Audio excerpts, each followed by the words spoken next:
और अच्छा जी स्टूडेंट, आज जो डिस्कस करते हैं वो है आपका development of the central nervous system. के सेंट्रल नर्वस सिस्टम की डेवलपमेंट कैसी होती है, आपने साथ साथ लिखते जाना है और एंड पे आपको सारी चीज़ों की जो है वो क्लैरिटी हो जाएगी। ठीक है, आपने कहना है कि जो सेंट्रल नर्वस सिस्टम होता है, ये सेंट्रल नर्वस सिस्टम जो होता है ये कंसिस्ट होता है आपका ब्रेन एंड स्पाइनल कॉर्ड से। किससे? आपका ब्रेन और स्पाइनल कॉर्ड।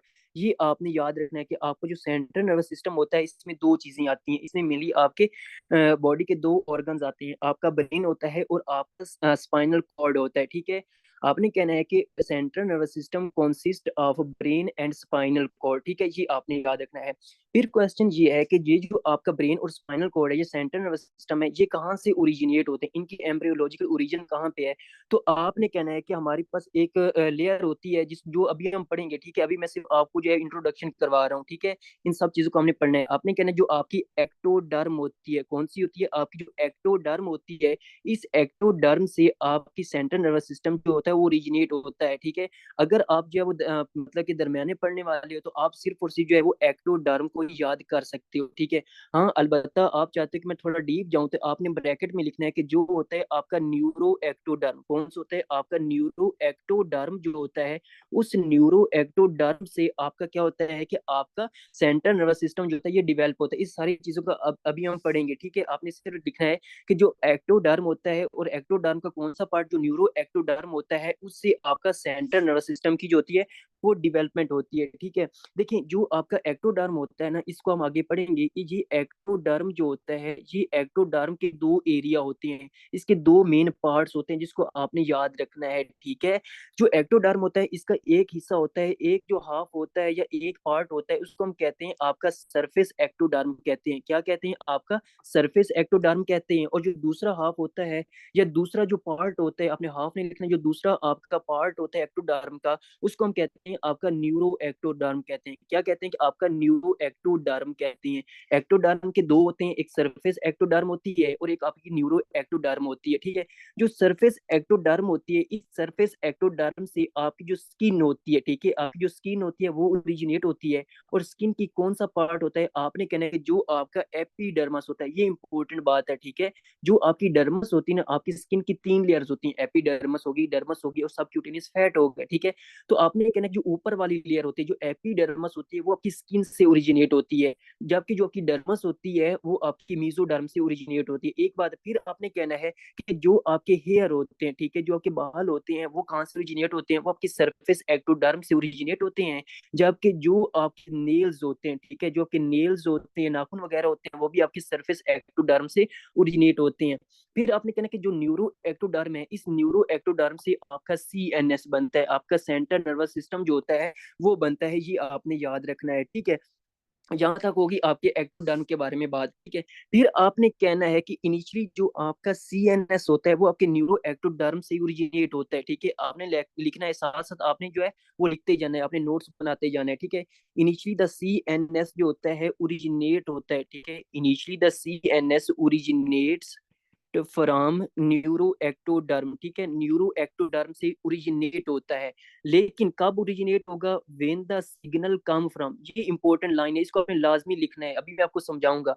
आपने कहीं initially the CNS is developed from the neuro ectoderm when the signal comes from mesoderm. ठीक है, when the signal comes from mesoderm, ये इंपॉर्टेंट लाइन है, इसको आपने लाजमी और लाजमी लिखना है। और अभी मैं आपको समझाऊंगा भी, और इसमें एमसीक्यूज आते हैं। Initially, the CNS is developed from the neuroectoderm when the signal comes from the mesoderm। ठीक है, हमेशा याद रखें, कभी भी आपकी जो मीजोडर्म होती है वो मीजोडर्म डायरेक्टली इन्वॉल्व नहीं होती आपके सीएनएस की डेवलपमेंट में। ठीक है, कभी भी आपकी मीजोडर्म आपको डायरेक्टली आपके सीएनएस की डेवलपमेंट नहीं करवा सकती। हाँ अलबत्ता ये सीएनएस की डेवलपमेंट में रोल प्ले करती है। ठीक है, ये एज अ सेकेंडरी मैसेंजर के तौर पर काम करता है। ठीक है, लाइक ये जनाब क्या करेगी, ये जाएगी और आपकी जो न्यूरो एक्टोडर्म होगी या एक्टोडर्म होगी उसको स्टिमुलेट करेगी, उसको बताएगी कि यार आप जो आपकी बेबी की डेवलपमेंट होना स्टार्ट हो चुकी है, आप क्या करोगे, आप स्टिमुलेट हो जाओ और आप जो है वो ब्रेन और स्पाइनल कॉर्ड जो है वो बनाओ। ठीक है, ये आपने याद रखना है। हमेशा मीजोडर्म डायरेक्टली कभी भी इन्वॉल्व नहीं होती। हाँ अलबत्ता ये रोल प्ले करती है, लेकिन जो डायरेक्टली इन्वॉल्व होती है आपकी सीएनएस की डेवलपमेंट में वो आपकी एक न्यूरो एक्टोडर्म ही होती है। ठीक है, ये आपने याद रखना है। ठीक है, फिर आपने याद करना है कि जो in the centre of the, ठीक है, in the centre of the mesoderm, in the centre of the mesoderm, जो मीजोडर्म होती है, ठीक है, यानी कि अब हम डिस्कस करते हैं ये मीजोडर्म का ऐसा कौन सा एरिया है, ऐसा कौन सा पार्ट है जो आपके एक्टोडर्म को जाके स्टिमुलेट करता है और फिर उससे आपके ब्रेन और स्पाइनल कॉर्ड बनाता है। आपने कहना कि in the centre of the mesoderm, the mesoderm, ठीक है, in the centre of the mesoderm, mesodermal cell, ठीक है, मीजोडर्मल सेल, यानी कि जो मीजोडर्मल सेल्स होंगी वो क्या करेंगे, वो कंडेंस हो जाएंगे, ठीक है। ये इंपॉर्टेंट बात है, आपने लाजमी लिखने में, अभी आपको समझाता हूँ। In the centre of the mesodermal cells condense and form a structures, ठीक है। आपकी जो मीजोडर्म होगी, जो एक लेयर होगी, जो भी हम पढ़ेंगे, उसके सेंटर में जो उसके मीजोडर्मल सेल होंगे वो कंडेंस हो जाएंगे, वो एक जगह इकट्ठे हो जाएंगे और एक स्ट्रक्चर्स बनाएंगे, ठीक है। ये क्या बनाएंगे, एक स्ट्रक्चर्स बनाएंगे, और उस स्ट्रक्चर्स को हम क्या कहते हैं, आपने लाजमी स्ट्रक्चर को लिखना है, और इस स्ट्रक्चर्स को हम कहते हैं आपका नोटोकोड, ठीक है।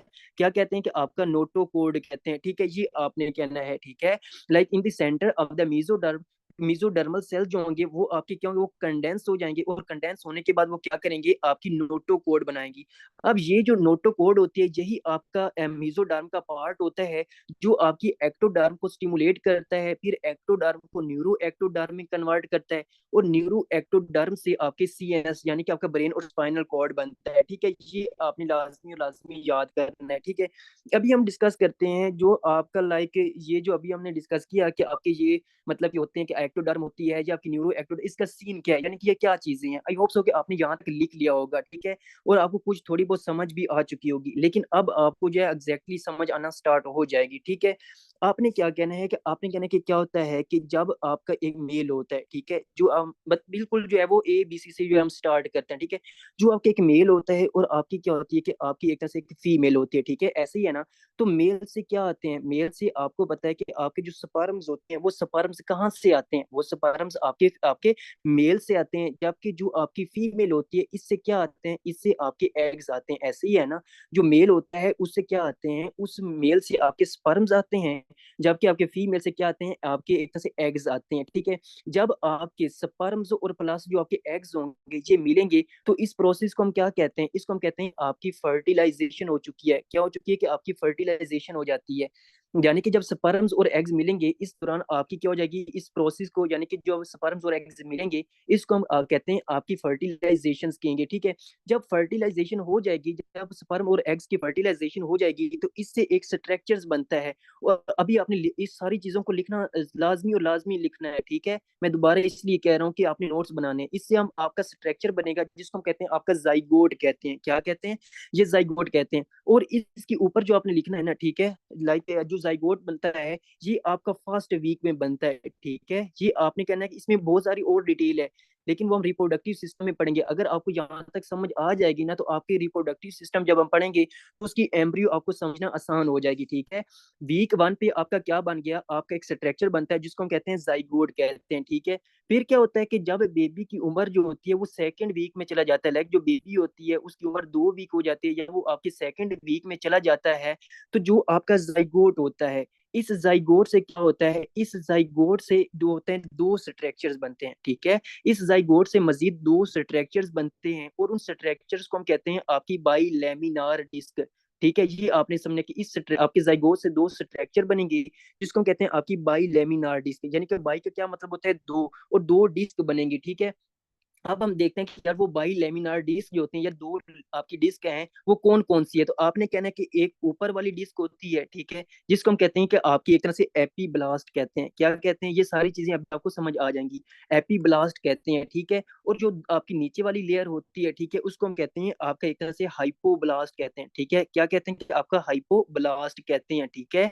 जो एपीब्लास्ट, देखो ब्लास्ट का क्या मतलब होता है, ब्लास्ट का मतलब ये होता है कि ऐसे सेल्स, ठीक है, ऐसे सेल्स होते हैं जिन्होंने क्या करना होता है, जिन्होंने आपके जो आपकी स्ट्रक्चर, यानी कि जो भी आपके स्ट्रक्चर बन रहे होते हैं, ठीक है, उनको जो सेल बना रहे होते हैं वो आपके ब्लास्ट होते हैं, ठीक है। Blast are the structure forming cells होते हैं। जिस तरह आपको पता है कि जो आपके बोन के सेल्स होते हैं, जो बोन फार्मिंग सेल्स होते हैं, उनको हम ओस्टियोब्लास्ट कहते हैं, ठीक है। और इस तरह जो एपीब्लास्ट हो गए ये भी फ्यूचर में जाके एक स्ट्रक्चर बनाएगी, ठीक है, उसको हम अभी डिस्कस करेंगे। और हाइपोब्लास्ट भी फ्यूचर में जाके एक स्ट्रक्चर बनाएगी, ठीक है। अभी तक आपने देख लिया कि सेकंड वीक में क्या हुआ कि आपकी बाइलेमिनार डिस्क बन गई, और उसको हम एक एपीब्लास्ट होता है और आपका एक तरह से हाइपोब्लास्ट होता है, ठीक है।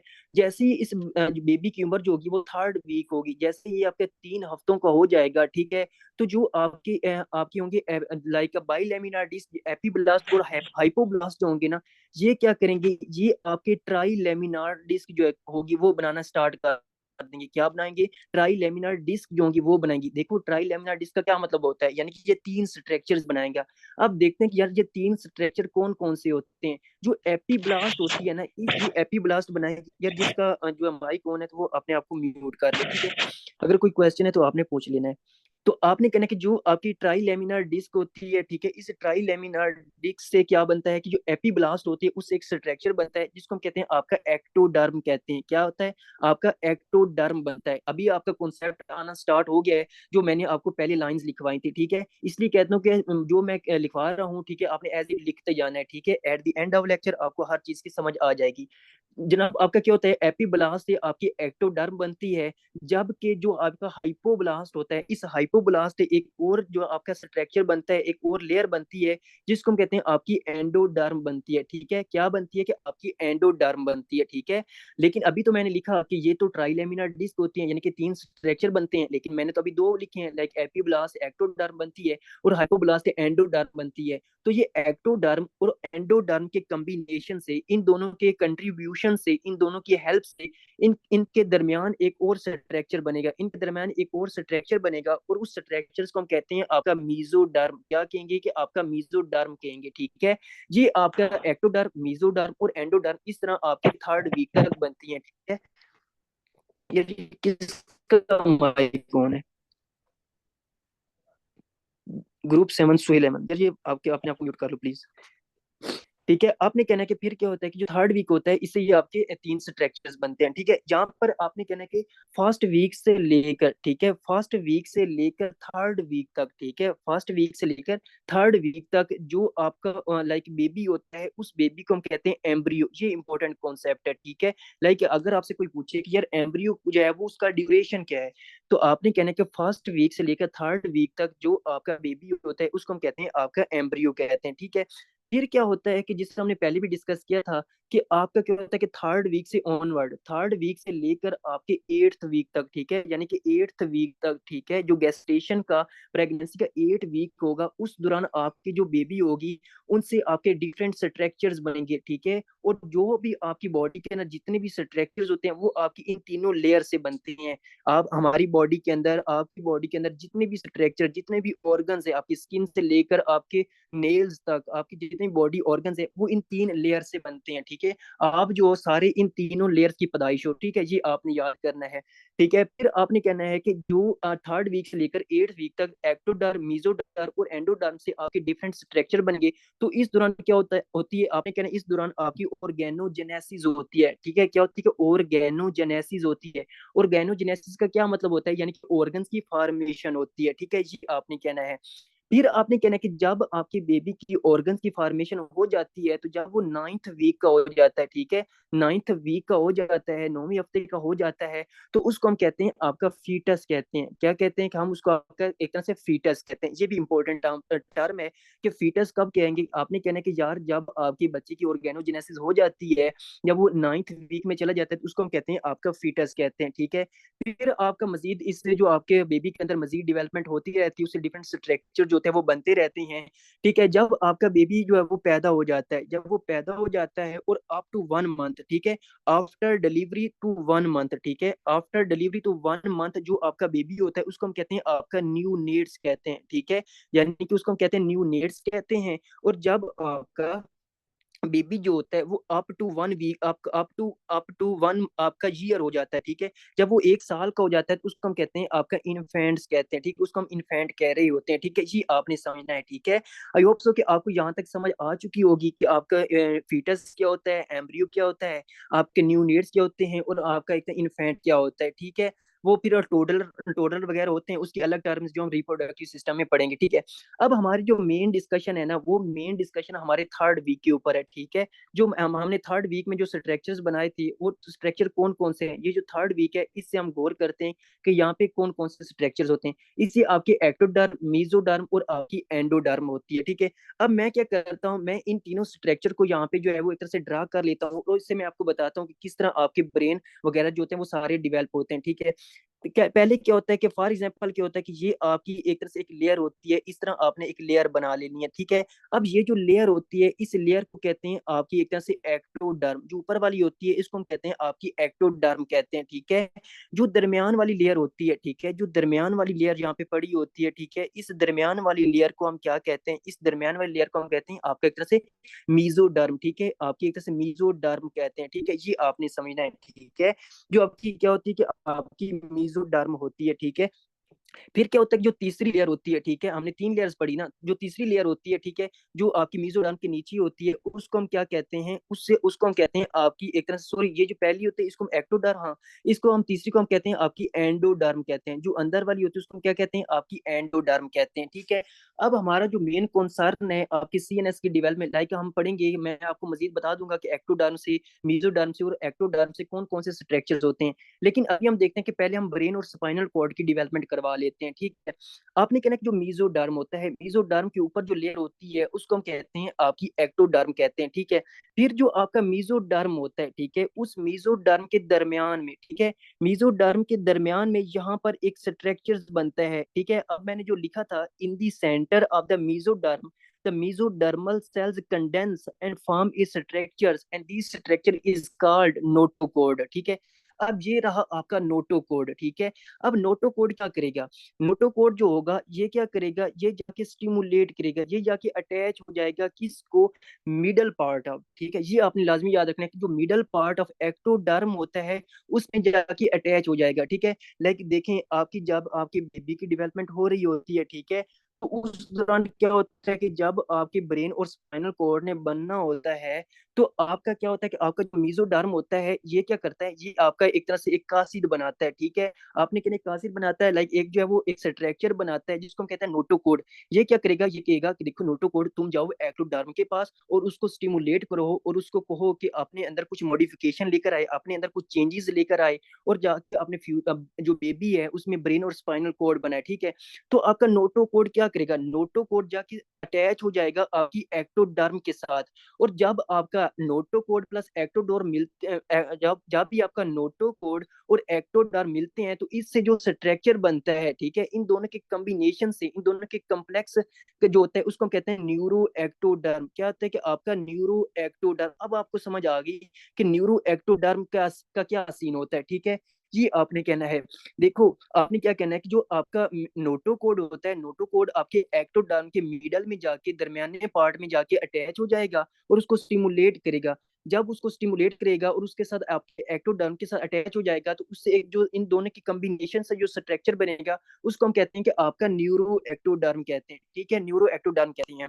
अब जो आपका नोटो कोड होगा, नोटो कोड क्या करेगा, नोटो कोड जो होगा आपकी एक्टोडर्म में जो होगा कुछ आपकी मॉडिफिकेशन लेकर आ गया, वो मॉडिफिकेशन कुछ चेंजेस जो होंगी वो लेकर आएगा। वो चेंजेस कौन कौन सी होगी, अब नोटोकोड क्या करेगा, एक्टोडर्म के अंदर कुछ सेल्स को पकड़ेगा, यानी कि आपके एक्टोडर्म आपकी डिफरेंट सेल्स से बनी हुई है ना, ठीक है, तो आपको ये कॉमन सेंस की बात है। वो क्या करेगा, इधर उधर से आपके एक्टोडर्म से सेल्स पकड़ेगा और उन सेल्स को आपके यहाँ पर अरेंज करना स्टार्ट कर देगा, ठीक है। लाइक उन सारे सेल्स को आपकी एक्टोडर्म के मिडल में अरेंज करना स्टार्ट कर देगा, इस तरह अरेंज करना स्टार्ट कर देगा, ठीक है।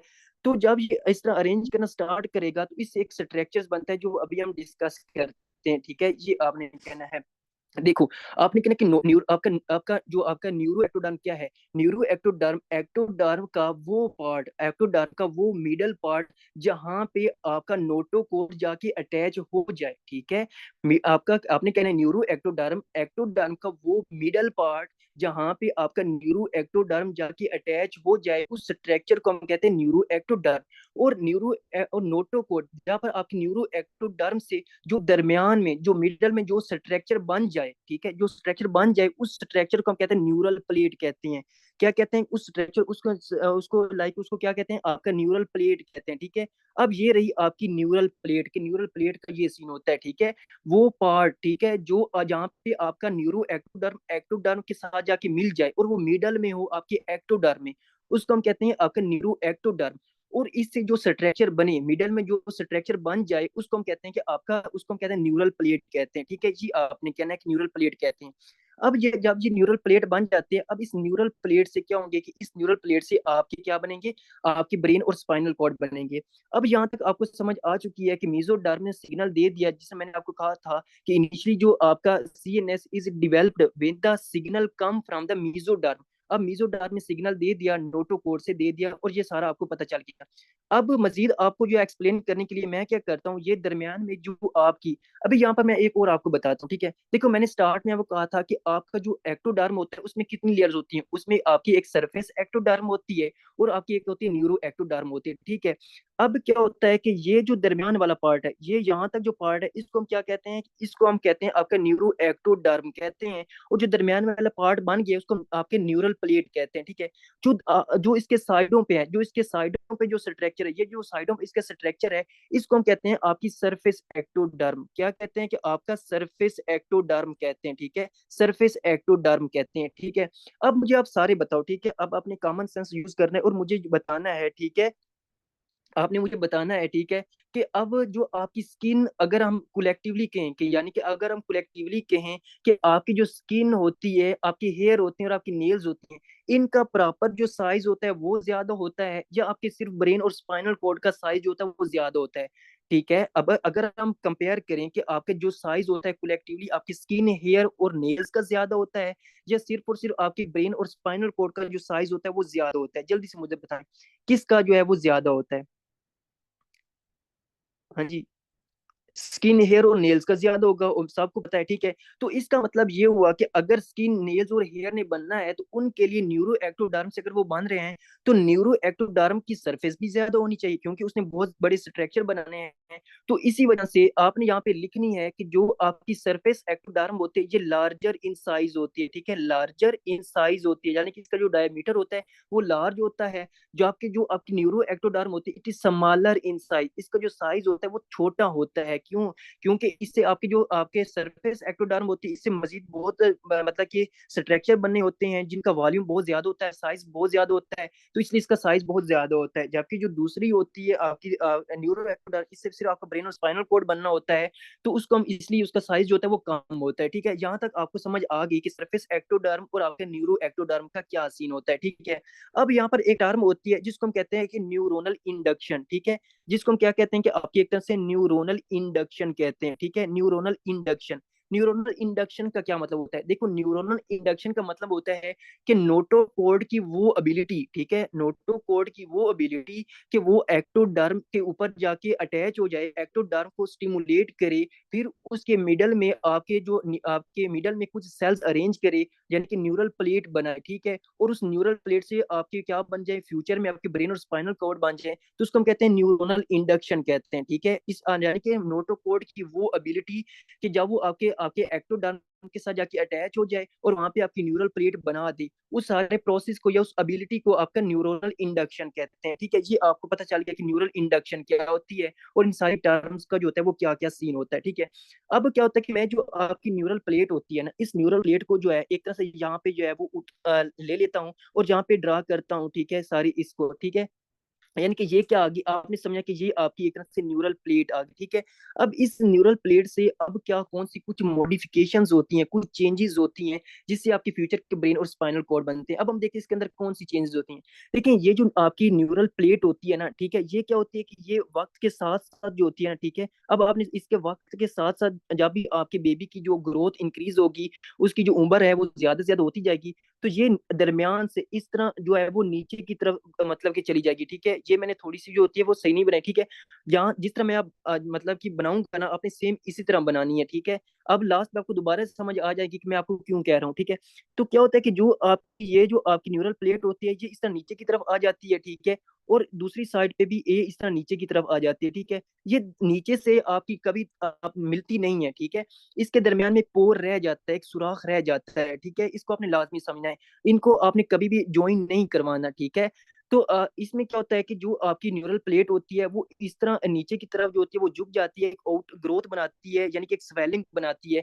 ये जो स्वेलिंग बन जाती है इसको हम कहते हैं आपकी न्यूरोनल ग्रूव कहते हैं, ठीक है। लाइक ये जो नीचे की तरफ स्ट्रक्चर बना है इस स्ट्रक्चर को कहते हैं आपकी न्यूरोनल ग्रूव कहते हैं, ठीक है।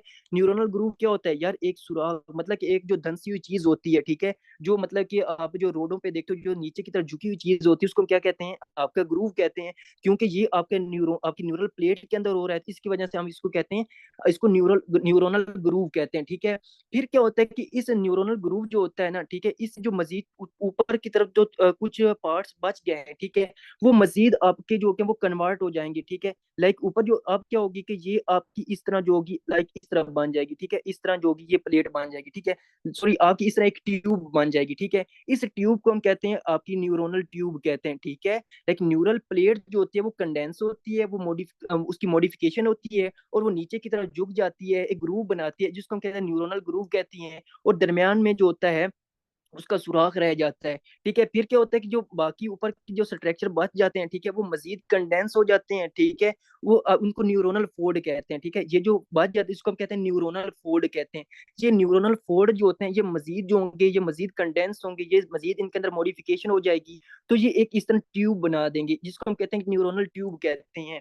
अब ये जो न्यूरोनल ट्यूब होती है ना, ठीक है, इसके एक ऊपर से भी इसका ऊपर भी एक जो लाइक एंड है और एक नीचे भी एंड है, ठीक है। जो इसका ऊपर एंड है इसको हम कहते हैं कि आपका एंटीरियर, ये इंपॉर्टेंट बात है, इसको हम कहते हैं आपकी एंटीरियर, ठीक है। लाइक आपकी एंटीरियर होती है, या फिर हम इसको कहते हैं कि क्रेनियल कहते हैं, ठीक है। इंटीरियर या क्रेनियल या आपकी रोस्ट्रल, ठीक है। आपकी क्या होती है कि आपकी क्रेनियल होती है, एंटीरियर होती है, या आपकी एक तरह से रोस्ट्रल होती है, ठीक है।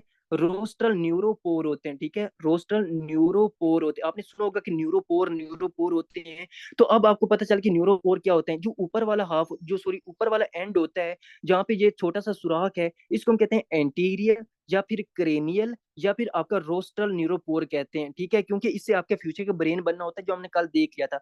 जो नीचे वाला हाफ है, जो नीचे वाला मतलब कि आपका एंड है, ठीक है, जो नीचे वाला एंड है इसको हम कहते हैं आपकी पोस्टीरियर, ठीक है। जब आपके क्या कहते हैं, पोस्टीरियर कहते हैं, या फिर आपका एक तरह से कोडल, ठीक है। पोस्टीरियर या आपका कोडल आपका न्यूरोपोर कहते हैं, ठीक है। न्यूरोपोर का क्या मतलब होता है कि न्यूरल आपकी जो ट्यूब होती है उसके अंदर जो सुराख होते हैं उसको न्यूरोपोर कहते हैं। जो ऊपर की तरफ होगा उसको हम रोस्ट्रल न्यूरोपोर कहेंगे, जो नीचे की तरफ होगा उसको हम पोस्टीरियर जो कोडल न्यूरोपोर कहेंगे, ठीक है। अब हम देखते हैं कि यार ये जो न्यूरोपोर होते हैं, ठीक है, न्यूरोपोर ये कब मतलब कि आपकी इनको क्लोज होना चाहिए, ठीक है। जब ये क्लोज हो जाएंगे तो इससे प्रॉपर फिर आपका ब्रेन और स्पाइनल कॉर्ड जो होंगे वो बनेंगे, ठीक है। अब हम देखते हैं कि यार ये जो न्यूरो आपकी एक तरह से न्यूरोपोर होते हैं ये कब कब क्लोज होते हैं और कौन सी ऐसी चीज होती है जो इनको क्लोज कर रही होती है, ठीक है। तो आपने कहना है कि जो न्यूरल ट्यूब होती है, जो आपकी न्यूरोनल ट्यूब होती है, इस न्यूरोनल ट्यूब के अंदर दो पोर होते हैं, दो सुराख होते हैं। एक को हम कहते हैं आपकी एंटीरियर न्यूरोपोर कहते हैं और एक को हम कहते हैं पोस्टीरियर न्यूरोपोर। दूसरे जो भी आपकी स्ट्रक्चर है वो आपने देख लेना, ठीक है। एंटीरियर न्यूरोपोर होती है और आपकी पोस्टीरियर न्यूरोपोर होती है, ठीक है। अब जो आपकी एंटीरियर न्यूरोपोर है, जो ऊपर वाली जो न्यूरोपोर है, जो ऊपर वाला सुराख है, वो तकरीबन आपके 25th जो आपका डे होता है ना एम्ब्रियो का, ठीक है, जो 25वां दिन होता है, ठीक है, जो 25वां दिन होता है लाइक आपके फोर्थ वीक के एंड पे, और आपकी जो आपके एक तरह फोर्थ वीक जब एंड होता है उस वक्त आपकी जो एंटीरियर न्यूरोपोर होती है वो क्या होती है कि वो क्लोज हो जाती है, ठीक है। आपने कहना है जो anterior neuropore it usually closed at the मतलब कि at the end of fourth week या फिर at the 25th day of the embryo, ठीक है। 25th day of the embryo जो होती है ये क्लोज हो जाती है, ठीक है। ये आपने कहना है। फिर आपने कहना जो पोस्टीरियर न्यूरोपोर होती है, जो न्यूरो नीचे वाला सुराख होता है, वो तकरीबन आपके एक तरह से 28th डे में, ठीक है, 28वें दिन में जो होता है वो क्लोज हो जाता है, ठीक है। आपने कहा जो पोस्टीरियर न्यूरोपोर होता है it closed eight approximately 28th या आपकी 30th डे, यानी कि आपका 28वां या आपका जो 30वां दिन होगा उसमें आपकी ये क्लोज हो जाएगी, ठीक है। ये आपने यहाँ में इंपॉर्टेंट चीजें याद रखनी है, ठीक है। अब देखें, अगर अगर जब भी आपकी न्यूरोपोर अगर क्लोज ना हो, लाइक ये जो न्यूरोपोर हैं ये क्लोज ना हो, प्रॉपर आपकी न्यूरोनल ट्यूब ना बनाए, तो इससे डिफरेंट जो एबनॉर्मेलिटीज आ जाती हैं। ठीक है, यहाँ पे एमसीक्यूज आता है। ठीक है, मैं आपको एमसीक्यूज की जो स्टेटमेंट लिखवाता हूँ और इसमें आपका ये कॉन्सेप्ट भी क्लियर हो जाएगा। ठीक है, इफ दीज न्यूरोपोर, ठीक है, if these neuropores if these neuropores do not close, ठीक है, if these neuropores do not close, ठीक है, if these neuropores do not close at proper days, ठीक है, यानी कि अगर ये न्यूरोपोर जो होती हैं ये अपने अपने प्रॉपर डेज पे क्लोज ना हो, then it will leads to some neuronal tube defect. ठीक है, इसको हम कहते हैं आपकी एक तरह से न्यूरोनल ट्यूब डिफेक्ट्स होते हैं। ठीक है, इसको हम कहते हैं आपकी एनटीडीज कहते हैं, न्यूरोनल ट्यूब डिफेक्ट होते हैं। देखिए जो आपका न्यूरो ट्यूब जो आपकी न्यूरोनल पोर है, ठीक है, लाइक जो कि न्यूरोपोर है, neuropore should be closed at the proper day. ठीक है, जो भी मैंने आपको डे बताए उस पे आप क्लोज होना चाहिए, and they will have to close, और उनको क्लोज होना पड़ेगा। ठीक है, जो कि न्यूरोपोर है उनको क्लोज होना पड़ेगा ताकि वो मजीद एबनॉर्मेलिटी मत बनाए। ठीक है, वो एक प्रॉपर न्यूरो ट्यूब तो बनाए लेकिन वो ओपन ना रहे। जब वो ओपन रहेंगे इससे फ्यूचर में क्या होगा, इससे फ्यूचर में आपकी कुछ जो होगी वो न्यूरोनल ट्यूब के डिफेक्ट्स हो जाएंगे। ठीक है, जिस तरह हम जो है वो अगर आपने सीरियस पढ़ोगा उसमें भी हम काफी डिफेक्ट्स जो होते हैं वो पढ़ते हैं। ठीक है, तो वहां पे भी आपके प्रॉपर स्ट्रक्चर जो होते हैं वो क्लोज नहीं होते। ठीक है, अब हम देखते हैं कि यार इसमें कौन कौन सी एक तरह से स्ट्रक्चर्स आ जाएंगे। ठीक है, लाइक आपने कहा if these neuropore do not close at a proper day then it will lead to some abnormalities in the neural tubes and these are neuronal tube defects होते हैं। ठीक है, अब विच आर मेनली, ठीक है, ये जो न्यूरल ट्यूब होते हैं which are mainly associated with folic acid deficiency. ठीक है, फोलिक एसिड जो विटामिन बी 9 होता है उसकी डेफिशिएंसी से इनकी एसोसिएशन होती है। ठीक है, जो विटामिन बी 9 होता है, ठीक है, विटामिन बी 9 जो होता है इसके साथ एसोसिएशन होती है। देखो यहाँ पे आपने एक बात समझनी है, जब भी एक जो कपल होता है जब भी प्रेगनेंसी का सोच रहा होता है, ठीक है, ठीक है, लाइक उससे आपके फ्यूचर प्लानिंग कर रहा होता है, ठीक है, तो उसके हम ये रिकमेंड करते हैं कि उसके जनाब आपकी तकरीबन जो होता है ना, लाइक एक मंथ, लाइक प्रेगनेंसी के एक मंथ पहले जो होता है ना वो अपना स्टार्ट कर दे। वो फोलिक एसिड की जो टैब होती हैं, अभी मैं आपको टैब्स वगैरह भी बताऊंगा, टैबलेट जो होती हैं वो भी मैं आपको बताऊंगा, वो स्टार्ट कर दे। ठीक है, प्रेगनेंसी से एक वीक सॉरी एक मंथ पहले जो होता है वो विटामिन जो आपकी फोलिक एसिड है, जो विटामिन बी 9 है, उसको लेना स्टार्ट कर दे। उसका मकसद क्या होता है, उसका मकसद ये होता है कि यार ये जो आपकी न्यूरोनल ट्यूब के अंदर जो पोर्स रह गया है ना, ये पोर जो होते हैं ये आपकी फोलिक एसिड की मदद से क्लोज हो जाते हैं। ठीक है, अगर आप फोलिक एसिड नहीं दोगे, फोलिक एसिड नहीं दोगे, तो आपकी जो एक न्यूरोपोर होंगे वो ओपन रहेंगे, लाइक वो क्लोज नहीं होंगे, तो इसके न्यूरोनल ट्यूब डिफेक्ट्स हो जाएंगे। ठीक है, तो आपने कहना है कि जो आपकी न्यूरोनल ट्यूब डिफेक्ट होते हैं ये आपकी vitamin B 9 like folic acid की डेफिशिएंसी से होते हैं। ठीक है, अब मैं आपको कुछ टैब्स जो आपके मतलब कि टैबलेट्स वगैरह जो होती है वो आपको लिखवाता हूँ, जो आपको लाजमी और लाजमी रिकमेंड करनी होती है। ठीक है, आपने क्या एक टैब हमारे पास होती है जिसको हम कहते हैं कि आपकी टैब पोलीफर होती है। ठीक है, कौन सी होती है, आपकी टैब पोलीफर होती है। अब ये जो टैब पोलीफर होती है ना, इसमें क्या होता है, इसमें आयरन प्लस आपका जो फोलिक एसिड होता है, इसमें आयरन और जो आपका फोलिक एसिड होता है वो होता है। ठीक है, ये जो आपकी टैब पोलीफर होती है ना, ये मतलब कि आप टैब भी होती है और ये आपकी च्यूएबल होती है। क्या होता है कि च्यूएबल का क्या मतलब होता है कि वो अपनी जबान के नीचे रख ले और ऐसा ऐसा जिसमें वो उसको च्यू करती रहे। ठीक है, आप इसको समझ गए होंगे च्यूएबल क्या होती है। जो टैब पोलीफर होती है इसमें आयरन और फोलिक एसिड के जो होते हैं वो सप्लीमेंट्स होते हैं, और ये आपकी च्यूएबल होती है। ठीक है, और ये काफी सस्ती होती है, लाइक आप पाकिस्तान में तकरीबन जो है वो 30 रुपए की जो होती है इसका एक पूरा जो पत्ता जो है वो मिल जाता है। ठीक है, ये आपने कहना है। फिर आपने कहना है कि एक और टैब होती है, ठीक है, जिसको हम कहते हैं कि आपकी एगनार। ठीक है, टैब एगनार होती है। ये जो टैब एगनार होती है ना, ठीक है, इसके अंदर सारे वाइटामिन होते हैं, ये मल्टी वाइटामिन होते हैं। इसके अंदर विटामिन बी 1 से लेकर विटामिन बी 12 तक होते हैं, और इसमें आपका कैल्शियम होता है, मैग्नीशियम होता है, ठीक है, आयरन होता है, सब कुछ इसमें होता है। ठीक है, जो आपकी एगनार होती है। ठीक है, और ये थोड़ी सी महंगी होती है, ये तकरीबन 800 की मिलती है। ठीक है, तो हम क्या करते हैं, इससे आपके तकरीबन इतनी जो है वो एक पत्ते में या इस लाइक प्राइस आपको इतनी टैबलेट मिल जाती है कि आपकी जो फीमेल होती है वो एक मंथ के लिए उसके लिए जो टैबलेट्स होती हैं वो काफी होती हैं। ठीक है, तो आपने क्या करना है, आपने इन चीजों को प्रेफर करना है। पोलीफायर और आपकी जो एगनार होती है, इनको आपने प्रेफर करना होता है, ठीक है। अगर आप है वो अपनी बीवी के ऊपर, लाइक आप फ्यूचर में माशाल्लाह आप जो शादी करोगे, तो अगर आपने बीवी के ऊपर ये खर्चा ना किया, ठीक है, उसको 1,000 रुपए का जो है वो मंथली खर्चा ना किया, 1,000 पीकेआर जो है वो खर्चा ना किया उसके ऊपर, और उसको आपके टैब पोलीफायर जो टैब जो एगनार है वो लेकर ना दी, तो उसमें न्यूरोनल ट्यूब डिफेक्ट हो जाएंगे। और जो न्यूरोनल ट्यूब डिफेक्ट का जो बेबी होता है वो तकरीबन 1 साल या 2 साल के अंदर अंदर मर जाता है, ठीक है, उसकी डेथ हो जाती है, ठीक है। तो आपने क्या कहना है, तो बंदे के पुत्र बन के आपने फ्यूचर में जो होता है वो अपनी बीवी के ऊपर 1,000 रुपए पर मंथ जो होगा वो खर्च करना है, ठीक है। ये आपने लाजमी और लाजमी आपने बात सीख ली होगी, ठीक है। अब हम देखते हैं कि यार ये जो मतलब हमने सारी चीजें देख ली कि ना कि आपके जो होते हैं लाइक न्यूरोपोर बनते हैं, और इससे आपकी पोलीफार होती है, आप एगनार वगैरह देते हो, फोलिक एसिड देते हो, ये क्या करती हैं, ये आपकी इस तरह जो न्यूरोन आपके न्यूरोनल पोर होते हैं उनको क्लोज कर देते हैं, और इस तरह आपकी न्यूरोनल ट्यूब बन जाती है, ठीक है। तो इस तरह आपका क्या बनता है, इस तरह आपका एक तरह से न्यूरोनल ट्यूब जो होता है वो बन रहा होता है, इस तरह आपकी जो न्यूरोनल ट्यूब होती है वो बनती है, ठीक है। कल हमने देखा था कि यार जो न्यूरोनल ट्यूब होती है, ठीक है, वो आपकी एक तरह से डायरेक्ट ब्रेन और स्पाइनल कॉर्ड के बारे में हमने पढ़ा था। आज हमने देख लिया कि कैसे आपकी फ्यूचर में जो न्यूरोनल ट्यूब होती है वो कैसे कैसे बन रही होती है, ठीक है। अब मुझे जल्दी से बताएं कि आपको न्यूरोनल ट्यूब तक जो है वो समझ आ चुकी है, न्यूरोनल ट्यूब कैसे बनती है आपको समझ आ गई, जल्दी से बता दें। सर ये अब नॉर्मलिटी समझा दें एक दफा, ये जो ये न्यूरल ट्यूब डिफेक्ट्स की। हाँ, ये मतलब कि अभी मैं आपको समझाता हूँ, लेकिन हम कल इसको डिस्कस करेंगे, ठीक है। लाइक ये पूरा टॉपिक है, ठीक है, इसको हम जो कल इंशाल्लाह डिटेल से डिस्कस करेंगे कि न्यूरोनल जो ट्यूब डिफेक्ट्स होते हैं, लाइक आपकी मीज आपकी जो आपकी स्पाइना बाइफिडा वगैरह ये कैसे होती हैं, ठीक है, इनको हम कल डिटेल से पढ़ेंगे, ठीक है।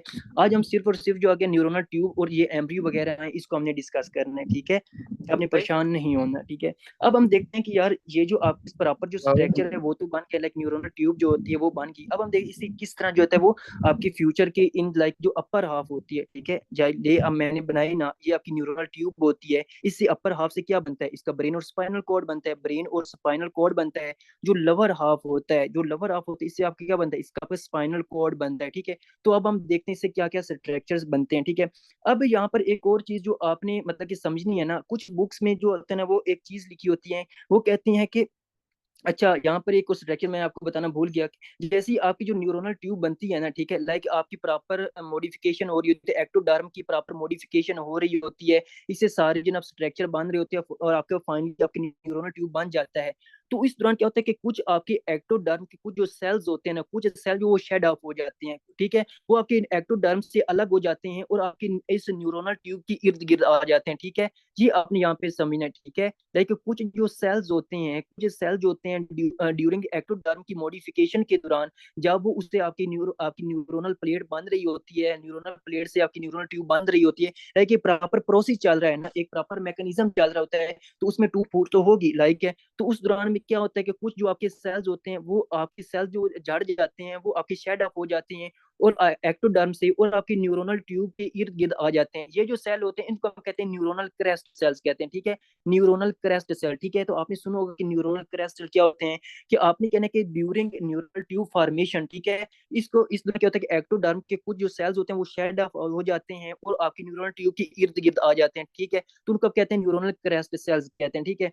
अब वो प्रोसेस, ठीक है, वो प्रोसेस जिससे आपका सारा लाइक हमने न्यूरो एक्टोडर्म से स्टार्ट किया और न्यूरोनल ट्यूब तक पढ़ा, और फिर न्यूरल ट्यूब से जितने भी स्ट्रक्चर्स बनेंगे, ब्रेन जो हमने कल पढ़ा था, इस सारे प्रोसेस को हम कहते हैं न्यूरोलेशन कहते हैं, ठीक है। क्या कहते हैं, न्यूरोलेशन कहते हैं, ठीक है। इस सारे प्रोसेस को न्यूरोलेशंस कहते हैं। ये आपने कहना है कि न्यूरोलेशन क्या होता है, ठीक है। सारा जितना भी प्रोसेस हमने पढ़ा है इसको हम कहते हैं न्यूरोलेशंस कहते हैं, ठीक है। अब देखें कि जो आपकी लाइक मैं दोबारा से यहाँ पे बनाता हूँ, आपकी न्यूरोनल ट्यूब बनाता हूँ, इसका जो अपर हाफ होता है, ठीक है, इस अपर हाफ से क्या बनता है, आपका ब्रेन बनता है, ठीक है। आपका क्या बनता है, आपका ब्रेन बनता है, जिस हमने कल कहा था। लाइक इसकी ये जो आपकी साइडें होती हैं, ये जो साइडें होती हैं, इन साइडों से अब हम थोड़ा सा इसको डिटेल में पढ़ते हैं। जो इसकी साइडें होती है ना, इन साइडों से आपके ब्रेन के स्ट्रक्चर्स बनते हैं, ठीक है। लाइक आपका थैलेमस बनता है, आपकी सेरिब्रम बनता है।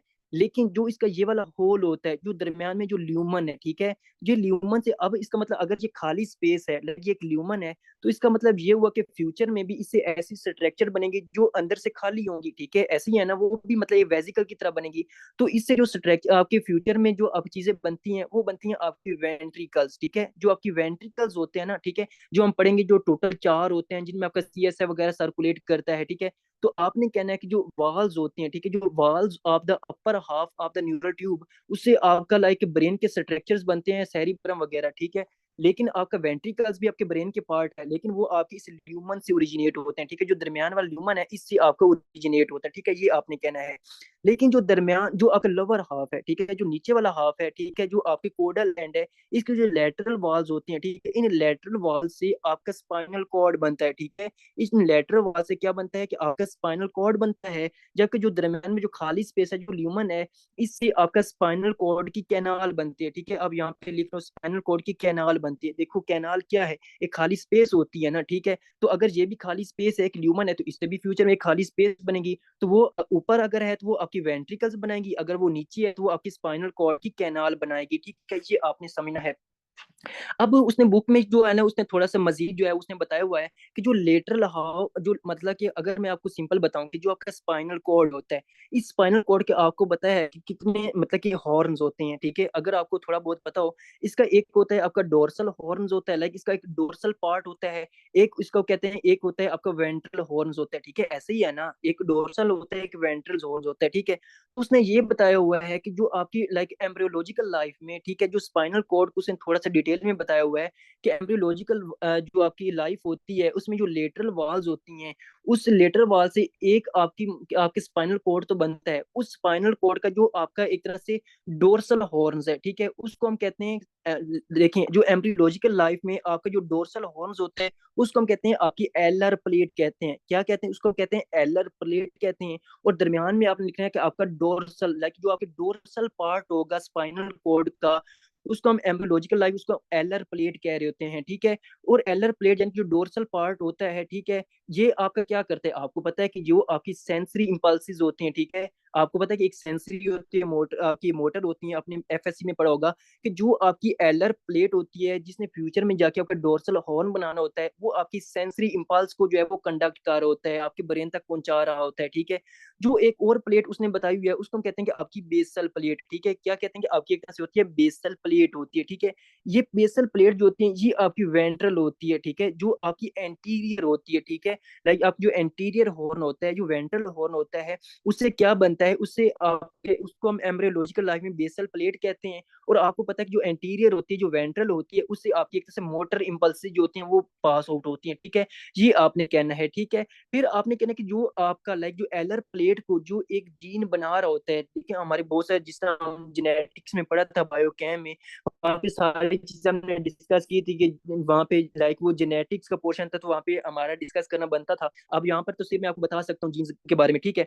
तो सिर्फ आपने ये समझना है कि क्या होता है कि जब आपकी एम्ब्रियो की डेवलपमेंट होती है, तो इसमें जो एलर प्लेट होती है, जो आपकी डोर्सल प्लेट होती है, जो डोर्सल नोड होती है, वो आपकी एक जीन से बनता है, और उस जीन को हम कहते हैं आपकी बीएमपी जीन, ठीक है। क्या होते हैं कि आपकी बीएमपी जीन कहते हैं, जिसको हम कहते हैं आपका बोन मार्फोजेनेटिक प्रोटीन्स, ठीक है। जो आपकी जीन्स होते हैं ये प्रोटीन्स होते हैं, ठीक है। तो आपने कहना है कि जो आपके जीन्स होते हैं, जो प्रोटीन्स होते हैं, जिसको हम बोन मार्फोजेनेटिक प्रोटीन्स कहते हैं, वो क्या करते हैं, वो आपकी एलर प्लेट बनाते हैं, ठीक है, जो आपकी डोर्सल हॉर्न को बनाते हैं। जबकि जो आपका एक सोनिक हेजहॉग जीन है, ठीक है, SHH जीन होता है, सोनिक हेजहॉग जीन इसको कहते हैं, जो आपकी रिप्रोडक्टिव सिस्टम की एम्ब्रियोलॉजी में लिखा हुआ है। वहां पे उसने लिखा हुआ है कि जो आपके एस जीन होता है ना, it help in the formation या synthesis of the central nervous system, ठीक है। तो उसने वहां पे लिखा हुआ है, ठीक है। ये वाकई आपका जो सोनिक है जो जीन होता है ना, मुझे यहाँ पे लिखना चाहिए था जब जब मैं आपको यहाँ पे स्टार्टिंग में कहा था कि जो आपकी सेंट्रल नर्वस सिस्टम की डेवलपमेंट होती है ना, ये इसके साथ आपने SHH जीन लिखना है, ठीक है। तो ये सारा जो जीन होता है, ये सारी जीन जो होती है आपकी न्यूरोलेशन को कंट्रोल कर होता है। न्यूरोलेशन क्या है, आपकी ये जितने भी स्ट्रक्चर बनाए हैं न्यूरल ट्यूब तक, जो आपकी ब्रेन और स्पाइनल कोड, वो उसको न्यूरोलेशन कहते हैं। और उस मेन जीन जो इस सारे प्रोसेस को कंट्रोल कर होता है, उसको हम कहते हैं SHH जीन, ठीक है। लाइक आपकी जितने भी ब्रेन जो प्रॉपर उसकी फॉर्मेशन होती है, जो आपकी आपका राइट हाफ होता है, लेफ्ट हाफ होता है, ठीक है, उसके सारे जो प्रॉपर स्ट्रक्चर होता है वो आपका SH जीन जो होता है उसको रेगुलेट कर रहा होता है, ठीक है।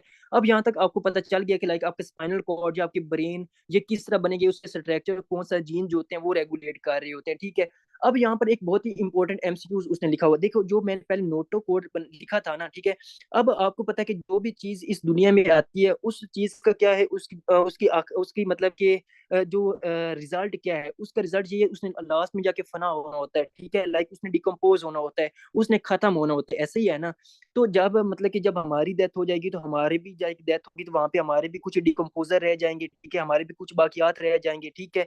तो सेम इसी तरह जब आपका नोटो कोड आपकी एक तरह से न्यूरोलेशन करवाता है, न्यूरोनल इंडक्शन करवा देता है, न्यूरोनल प्लेट बना देता है, तो ये खत्म हो जाता है, ठीक है। जब ये खत्म हो जाता है तो अडल्ट के अंदर जो इसका एक स्ट्रक्चर या एक बाकियात, जो इसके एक रेमनेंट रह जाता है, उस रेमनेंट को हम कहते हैं कि आपके एक तरह से न्यूक्लियर, आपके न्यूक्लियस पल्पोसस, बहुत ही इंपॉर्टेंट एमसीक्यूज, आपने इसको डबल टिक करना है, ठीक है। जो आपका न्यूक्लियस पल्पोसस होता है, ठीक है, आपकी बुक के ऊपर लिखा भी हुआ है कि जो रेमनेंट्स होता है नोटोकोड का अडल्ट में, ठीक है, उसको कहते हैं nucleus pulposus of intervertebral disc. अब क्वेश्चन ये है कि आपका न्यूक्लियस पल्पोसस क्या है, देखें। फॉर एग्जाम्पल आप समझ लें कि जी आपके एक वर्टिब्रल डिस्क है, ठीक है, आप मतलब आपके एक वर्टिब्रा है, ठीक है, अभी आपने समझा कि आपके एक वर्टिब्रा है और जी आपके उसके नीचे वर्टिब्रा है, ठीक है। अब दोनों वर्टिब्रा के दरमियान एक डिस्क होती है, ठीक है, इन दोनों के दरमियान क्या होती है, एक डिस्क होती है, ठीक है, जो मतलब कि इनको एक फ्रिक्शन से बचा रही होती है, ठीक है। ये हम पढ़ेंगे, ठीक है, मतलब अपनी यहाँ पर एनाटॉमी में आपने पढ़ा होगा, ठीक है। तो जब हम इंशाल्लाह कभी मौका मिला एनाटॉमी डिस्कस करने का, तो इंशाल्लाह वहाँ पे हम डिस्कस करेंगे। जो आपकी एक तरह से आपकी होती है ना वर्टिब्रा, इनके दरमियान जो इंटर वर्टिब्रल डिस्क होती है, ठीक है, लाइक वर्टिब्रा के दरमियान जो चीज होती है उसको इंटर वर्टिब्रल कहते हैं, तो ये डिस्क कहते हैं उसको, इस वजह से हम क्या कहते हैं, इनको इंटर वर्टिब्रल डिस्क कहते हैं। ये जो इंटर वर्टिब्रल डिस्क होती है ना, इनके ऊपर, ठीक है, इस तरह के मिड में एक जो होता है लाइक कुशिंग लाइक स्ट्रक्चर होता है, ठीक है, एक सॉफ्ट सी एक जिलेटिनस मटीरियल होता है, ठीक है, जिसको हम क्या कहते हैं, इसको हम कहते हैं न्यूक्लियस पल्पोसस कहते हैं, ठीक है। देखो जो अब आप जो है वो मतलब कि अपनी बॉडी को झुकाते हो, इधर उधर मूव करते हो, नीचे जो है वो फॉर एग्जांपल आप जो सजदा करते हो, नीचे की तरफ झुक जाते हो, तो जो आपकी बेंडिंग हो रही है, आपकी बॉडी की जो बेंडिंग होती है, राइट लेफ्ट ऊपर नीचे, वो कौन करवा रहा होता है, वो आपका नोटोकॉर्ड होता है, ये आपका कुशिंग ऑर्गन होता है, ठीक है। तो ये आपने कहना कि ये आपका नोटोकॉर्ड होता है, ये आपको फ्रिक्शन से बचाता है और आपको जो है वो प्रॉपर बॉडी की मूवमेंट करवा रहा होता है, ठीक है, ये आपने कहना है। और बहुत ही important MCQ, what is the remnant of notochord in the adults, आपने कहना nucleus pulposus of the intervertebral disc, ठीक है, ये आपने कहना है। अब यहाँ पर जो होते हैं ना आपकी कुछ बुक के ऊपर जो होते हैं ना, वो एक चीज लिखी होती है, ठीक है, वो कहते हैं कि जो आपकी न्यूरोनल ट्यूब है ना, न्यूरोनल ट्यूब और आपकी न्यूरल क्रेस्ट सेल्स होते हैं, न्यूरोनल ट्यूब जो हमने पढ़ी और न्यूरल क्रेस्ट सेल्स होती हैं, आर दी फॉर्म्स ऑफ, ठीक है, are the forms of ectoderm, ठीक है, या फिर वो लिख देते हैं are the forms of neuro ectoderm, ठीक है। अब इसमें जब आप ये लाइन पढ़ोगे ना तो आपने कंफ्यूज नहीं होना। देखो हमने यहाँ पे पढ़ा, डिटेल से पढ़ा कि आपकी जो न्यूरल ट्यूब होते हैं, ये न्यूरोनल क्रेस्ट सेल्स होते हैं, ये कहाँ से ओरिजिनेट होते हैं, ये आपकी एक्टोडर्म से होते हैं ना, ठीक है। अगर हम स्पेसिफाई करें आपकी आपकी आपकी न्यूरोनल एक्टोडर्म से ओरिजिनेट होते हैं, तो आपने कहना कि ये फॉर्म्स हैं, लाइक वहां से ओरिजिनेट हो रहे हैं, ठीक है। तो कुछ बुक के ऊपर ये भी कॉन्सेप्ट लिखा हुआ है, अगर वहां पे आप पढ़ो तो आपने कंफ्यूजन नहीं होना, ठीक है। ये आपने यहाँ तक आपको पता चल गया, ठीक है। अब हम डिस्कस करते हैं कि यार ये जो आपकी तीनों स्ट्रक्चर थे, ठीक है, लाइक आपकी एक्टोडर्म है, मेसोडर्म है, ठीक है, इनसे थोड़ा बहुत हम जो है वो हेलो आई कर लेते हैं, लाइक इससे क्या क्या आपके स्ट्रक्चर्स बनते हैं, ठीक है। आपने कहना है कि जो आपकी मेसोडर्म होती है, ठीक है, पहले हम जो है वो आपके मेसोडर्म के बारे में बात कर लेते हैं, ठीक है। आपने कहना जो मेसोडर्म होती है, ये तो रिप्रोडक्टिव सिस्टम में लिखा हुआ है, लेकिन मैं थोड़ा बहुत आपको यहाँ पे बता देता हूँ। जो मेसोडर्म होती है ये क्या बनाती है, ये आपकी डर्मस बनाती है, ठीक है, जो आपकी स्किन की डर्मस होती है वो बनाती है, ठीक है। इसके अलावा जो भी आपके मसल्स होते हैं, ठीक है, जो भी आपके मसल्स होती हैं वो आपकी बनाती हैं। और आपकी जो बोन्स होती हैं, ठीक है, जो बोन्स होती हैं, ये आपको मैं मेन स्ट्रक्चर बता रहा हूँ, ठीक है। आपके रिप्रोडक्टिव सिस्टम में दोबारा टॉपिक आएगा, वहां पे पूरी इनकी डिटेल है, ठीक है, लिस्ट बनी हुई है, ठीक है।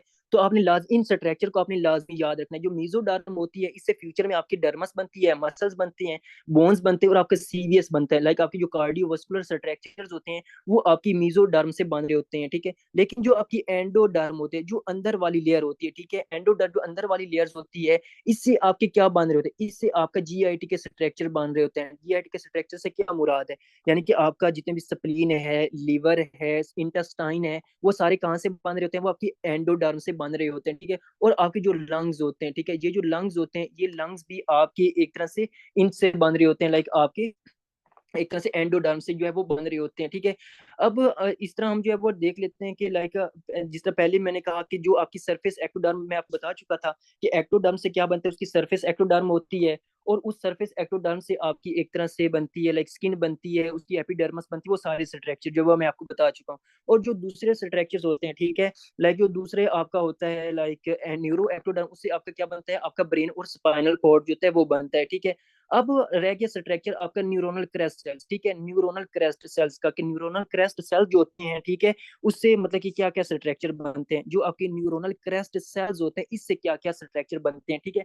आपने कहना कि जो न्यूरोनल क्रेस्ट सेल्स होते हैं ना, ठीक है, इससे जो इंपॉर्टेंट स्ट्रक्चर्स बनते हैं, इससे बनता है कि आपका एक तरह से पेरिफेरल नर्वस सिस्टम बनता है, ठीक है। इससे आपके न्यूरोनल, ठीक है, अपनी कनेक्ट जो आपकी एक तरह से न्यूरोनल क्रेस्ट सेल्स होते हैं, इस न्यूरोनल क्रेस्ट सेल से आपका क्या बनता है, आपका पेरिफेरल नर्वस, एक तो पेरिफेरल नर्वस सिस्टम बनता है, ठीक है। एक तो आपका पेरिफेरल नर्वस, एक सेंट्रल नर्वस सिस्टम होता है जिसमें आपका ब्रेन और स्पाइनल कॉर्ड होता है, और एक दूसरा स्ट्रक्चर होता है, ठीक है, जिसको हम क्या कहते हैं, उसको आपका पेरिफेरल नर्वस सिस्टम, जिसमें आपका ऑटोनोमिक नर्वस सिस्टम वगैरह आ जाते हैं, ठीक है। अब ये जो पेरिफेरल नर्वस सिस्टम होता है ना, ठीक है, इसके अंदर कुछ स्ट्रक्चर्स होते हैं जिसको हम अभी आगे पढ़ेंगे फिजियोलॉजी में, ठीक है। लेकिन अभी उसने थोड़ी बहुत चीजें इसने बताई हुई हैं। आपने कहा जो न्यूरल क्रैश होते हैं इससे पीएनएस बनता है, तो इससे कुछ पीएनएस के न्यूरॉन्स बनते हैं, ठीक है, जो आपके पीएनएस के जो न्यूरॉन्स होते हैं कुछ ये बनते हैं, ठीक है। और कुछ जो आपके पीएनएस के जो एक तरह से होते हैं ग्लायल सेल्स होते हैं, ठीक है। जो पी आप ग्लायल सेल्स क्या है, ग्लायल सेल्स आपके सपोर्टिंग सेल्स हैं, जिनको हमने आगे जाके डिस्कस करना है, ठीक है। ये बनते हैं, ठीक है, लाइक आपके जो भी आपके एस्ट्रोसाइट्स होते हैं, ओलिगोडेंड्रोसाइट शवान सेल्स होते हैं, ये आपके ग्लाइल सेल्स होते हैं जो आपके सपोर्टिंग सेल्स होते हैं, ठीक है। तो पेरिफेरल नर्वस सिस्टम के जो होंगे न्यूरॉन्स बनेंगे और पेरिफेरल नर्वस सिस्टम के ग्लाइल सेल्स बनेंगे, ठीक है। अब उसने बताया हुआ है कि जो पेरिफेरल नर्वस सिस्टम जो होगा ना, इस पेरिफेरल नर्वस सिस्टम के जो न्यूरॉन्स होते हैं वो कौन कौन से होते हैं, ठीक है। आपने सबसे इंपॉर्टेंट जो इसमें याद रखना है, ठीक है, वो होता है आपका एक तरह से ऑटोनोमिक गैंग्लिया, ठीक है। अब autonomic ganglia, like autonomic ganglia, अब क्वेश्चन ये कि गैंग्लिया से क्या मुराद है, ठीक है। अब ये सारा जो कॉन्सेप्ट है ना, ठीक है, ये आगे ट्रैक्स में आएगा जब हमने सबसे जो कॉम्प्लिकेटेड टॉपिक्स होते हैं आपके नर्वस सिस्टम के ना, वो ट्रैक्स हैं, ठीक है। बहुत ही मुश्किल है, ठीक है, लेकिन इंशाल्लाह इंशाल्लाह हम उसको बड़े इंटरेस्टिंग वे में कवर करेंगे, ठीक है। तो आपने सिर्फ कहना है कि जो आपके न्यूरॉन्स होते हैं, ठीक है, आपके जो न्यूरॉन्स के जो एक्सोनल बॉडीज होती हैं उनकी जो कलेक्शन होती है outside the central nervous system, उनको हम गैंग्लिया कहते हैं, ठीक है। सिर्फ आपने याद रखना है, अगर नहीं भी समझ आई, ठीक है, ठीक है, तो आपने परेशान नहीं होना, इनको फिजियोलॉजी में हमने डिटेल से पढ़ना है, ट्रैक्स में हमने पढ़ना है, ठीक है। बहुत ही मतलब कि वो मुश्किल है इसका, लेकिन हम उसको इंशाल्लाह डिटेल से पढ़ेंगे। तो आपने कहना है कि इसके ऑटोनोमिक गैंग्लिया बनाता है। ऑटोनोमिक गैंग्लिया क्या है, आपने कहना है कि ये गैंग्लिया क्या है, आपने क्या पेरिफेरल नर्वस सिस्टम के जो न्यूरॉन्स होते हैं उनको हम गैंग्लिया कहते हैं। अब ऑटोनोमिक में कौन कौन सी चीजें आती हैं, ठीक है, लाइक ऑटोनोमिक में क्या क्या चीज है, आपने कहना है कि ऑटोनोमिक नर्वस सिस्टम आपको पता है कि इसमें आपका सिंपैथेटिक नर्वस सिस्टम आता है, ठीक है, सिंपैथेटिक नर्वस सिस्टम आता है, पैरा सिंपैथेटिक नर्वस सिस्टम आता है, और जो आपका जीआईटी का सिस्टम है, जो आपका जीआईटी का सिस्टम है जिसको हम इंटेरिक नर्वस सिस्टम कह रहे होते हैं, ठीक है। लाइक आपका जो और बैच प्लेक्सिस होते हैं, मीजनर प्लेक्सिस होते हैं, वो क्या होते हैं, वो आपके जीआईटी के सिस्टम है जो हम जीआईटी की फिजियोलॉजी में पढ़ेंगे। तो आपके ने कहना है कि जो आपका ऑटोनोमिक गैंग्लिया होते हैं उसमें आपका sympathetic nervous system, parasympathetic nervous system, और जो आपके होते हैं like enteric enteric nervous system जो होते हैं उनके जो होते हैं वो स्ट्रक्चर्स आते हैं, ठीक है, वो स्ट्रक्चर्स बनते हैं, ठीक है। फिर आपने कहना है कि जो आपका लाइक इससे एक और स्ट्रक्चर बनता है, ठीक है, जिसको हम कहते हैं आपकी डोर्सल रूट गैंग्लिया, ठीक है। अब डोर्सल रूट गैंग्लिया होता है, ये आपके अभी जो होगा वो मैं डिटेल में डिस्कस नहीं करूंगा क्योंकि ये ट्रैक का कॉन्सेप्ट है, ठीक है। जो ट्रैक वाले कॉन्सेप्ट आएंगे लाइक आपका डोर्सल मतलब कि आपका होता है, ठीक है, जिसको DEMS वगैरह हम कह रहे होते हैं, ठीक है। उसको हम वहां पे पढ़ेंगे कि इसका क्या सीन होता है, ठीक है। डोर्सल रूट मीडियल लेमिनिस्कस होता है, ठीक है, डोर्सल रूट मीडियल लेमिनिस्कस होता है, वहां पे हम पढ़ेंगे, ठीक है। आपने सिर्फ ये याद रख लेना है कि आपके पीएनएस के न्यूरॉन्स में ऑटोनोमिक गैंग्लिया होते हैं और इसके ये जो स्ट्रक्चर होते हैं ये होते हैं, और आपकी डोर्सल रूट गैंग्लिया होता है, ठीक है। फिर आपने कहना है जो पीएनएस के ये इंपॉर्टेंट चीज है कि पीएनएस के अभी हमारे जो ग्लाइल सेल्स होते हैं ना, कुछ ग्लाइल सेल जो सपोर्टिंग सेल्स होते हैं वो आपके ब्रेन और आपके ब्रेन में और स्पाइनल कॉर्ड में होते हैं, ठीक है। और कुछ जो आपके होते हैं ना ग्लाइल सेल वो आपके पेरिफेरल नर्वस सिस्टम में होते हैं, ठीक है। अभी बस ये करते हैं, ठीक है। जो पेरिफेरल नर्वस सिस्टम के जो ग्लाइल सेल आपने लाजमी लाजमी को याद करना है, वो आपका शवान सेल्स होता है। सबसे इंपॉर्टेंट जो सेल मैं बता रहा हूँ वो है आपके शवान सेल्स, ठीक है। ये आपके माइलिन शीट बनाएगा जो हम डिस्कस करेंगे, ठीक है। ये शवान सेल्स बनाएगा, और इसके जो और आपकी सैटेलाइट्स आपकी एक सैटेलाइट्स जो आपके होते हैं सेल्स, ठीक है, ये भी आपके ग्लाइल सेल होते हैं, लाइक आपकी स्पोर्टिंग सेल्स होते हैं, ठीक है, जो हम इनको डिटेल से आपकी फिजियोलॉजी में पढ़ेंगे, ठीक है। अगर नहीं यकीन तो दो अभी मैं आपको बुक से भी दिखा देता हूँ, आपके जैसे ही आपकी फिजियोलॉजी स्टार्ट होती है ना, तो उसमें ये सारे ग्लाइल सेल का कॉन्सेप्ट है, ठीक है। तो जितने भी वहाँ पे फीचर्स आएंगे मैं आपको बता दूंगा, ठीक है। आपको शवान सेल का पता होना चाहिए, और आपकी सेटेलाइट सेल्स क्या होते हैं, ये आपकी पेरिफेरल नर्वस सिस्टम के क्या होते हैं कि ग्लाइल सेल्स होते हैं, ठीक है। और सबसे इंपॉर्टेंट लाइक आपके पेरिफेरल नर्वस सिस्टम तो हो गया, ठीक है, और सबसे इंपॉर्टेंट जो इसमें चीज बनती है ना, ठीक है, लाइक ये तो हो गया आपका जो एड्रीनल मेडुला होता है, ठीक है। एड्रीनल मेडुला, एड्रीनल मेडुला क्या है, जो आपकी दोनों किडनी शरीफ है, ठीक है, जो आपके गुर्दे शरीफ है, उनके ऊपर जो ग्लैंड पड़ा हुआ है उसको हम क्या कहते हैं, adrenal medulla, like adrenal gland कहते हैं। उस एड्रीनल ग्लैंड के कुछ पार्ट्स होते हैं, लाइक आपका एड्रीनल कोर्टेक्स होता है, और आपका एक तरह से होता है दूसरा आपका एड्रीनल मेडुला होता है। जो एड्रीनल मेडुला होता है, इसके जो सेल्स होते हैं उसको हम कहते हैं आपकी क्रोमाफिन सेल्स कहते हैं, क्या कहते हैं, आपकी क्रोमाफिन सेल्स कहते हैं, ठीक है। अब ये जो क्रोमना आपके क्रोमाफिन सेल्स रहते हैं, are the derivatives of what, are the derivatives of neuronal crest cells होते हैं, ठीक है। तो आपने जब भी पढ़ो कि आपके क्रोमाफिन सेल्स जो होते हैं वो ड्राइव किए गए न्यूरोनल क्रेस्ट सेल्स, पहले तो आपको पता होना चाहिए कि न्यूरोनल क्रेस्ट सेल्स क्या है। तो आपके कहना ये शेडिंग होती है उसके इर्द गिर्द, ठीक है, न्यूरोनल ट्यूब के दौरान, ठीक है, जब उसकी प्रोसेस सारा मैकेनिज्म हो रहा होता है। तो आपने कहना कि जो आपकी एड्रिनल मेडुला की जो सेल्स होते हैं क्रोमाफिन सेल्स, ये ड्राइव किए गए हैं आपकी न्यूरोनल क्रेस्ट सेल। और आपको पता है कि जब बच्चे के अंदर एड्रिनल मेडुला का ट्यूमर हो जाए उसको क्या कहते हैं, उसको आपके न्यूरोब्लास्टोमा कहते हैं, ठीक है, न्यूरोब्लास्टोमा कहते हैं। और बच्चे में अगर बड़ों में हो जाए उसको फ्यूक्रोमोसाइटोमा कहते हैं, ठीक है। तो ये इसमें डिफरेंस होता है, ठीक है।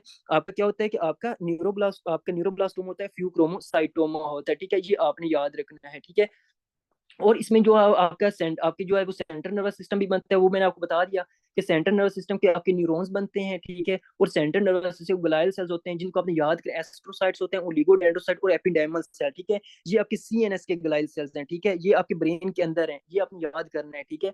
जो आपके पीएनएस के ग्लाइल सेल्स हैं उनको हम कहते हैं शवान सेल और सेटेलाइट सेल्स। जो आपकी सीएनएस के अंदर के ग्लाइल सेल्स हैं उनको हम एस्ट्रोसाइट, ओलिगोडेंड्रोसाइट और आपकी एपिडाइमल सेल्स कहते हैं, ठीक है।